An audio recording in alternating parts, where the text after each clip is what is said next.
Yo, what's up mga katropa? Yun, for today's video mga katropa, may bagong project tayo mga katropa. So yung project pa lang natin ngayon mga katropa ay magkabit tayo ng gripo gamit yung Jetmatic motor pump. Dahil dito sa amin mga katropa, hindi pa umabot yung water district. Kaya nagpagawa na lang sa akin yung kapitbahay namin ng gripo. At saka to mga katropa, gawin nating automatic na to, parang water district na rin. Yan mga katropa, yung inano ko muna yung ng puso mga katropa, dahil dito ko sa gilid yung ilagay yung PVC. At sinukat ko yun mga katropa para ma-sure ko na magkasya yung PVC dito sa mga katropa, dahil binuhusan na kasi itong puso mga katropa. Dahil idudugtong natin yung PVC dito para hindi makasagabal mga katropa. Fast forward tayo mga katropa.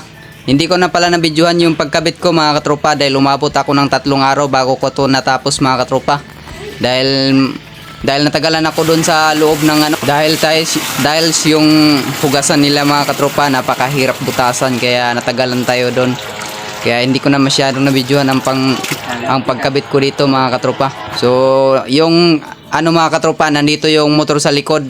Dito ko sa likod nilagay, at ito yung setup niya mga katropa. Yan, hindi ko na kasi masyadong na videohan yung buong pangyayari kung paano ko to kinabit mga katropa, dahil natagalan ako at umuulan pa. Kaya hindi ko na masyado talagang napag-videohan.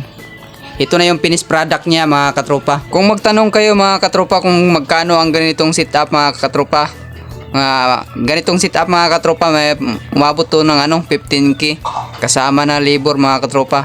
Yung paggawa pala ng ganitong klase mga katropa, pakyaw pala ang tawag nito mga katropa. So pag magpagawa kayo ng ganito, pakyaw yun mga katropa. So yun mga katropa, hanggang dito lang yung video natin mga katropa, no. Maraming salamat sa inyong panonood mga katropa. God bless po sa inyong lahat mga katropa. At maraming salamat sa inyong mga suporta mga katropa, dahil umabot na tayo ng 10k followers mga katropa. Maraming salamat sa walang sawang suporta mga katropa.